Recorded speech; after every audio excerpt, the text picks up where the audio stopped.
2025-ci ilin yanvar-sentyabr ayları üzrə diri heyvanların idxalı və ixracına dair statistik rəqəmlər açıqlanıb.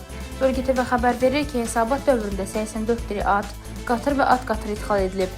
Onların dəyəri $123.820 olub. Bu kateqoriya üzrə ixracı isə 1665 ədəd olmaqla $347.960 məbləğində qeydə alınıb. Diri iri buynuzlu mal qaranın idxalı 94.125 ədəd təşkil edib və bunun dəyəri $91.195.700 olub. Bu məhsul üzrə ixrac qeydə alınmayıb.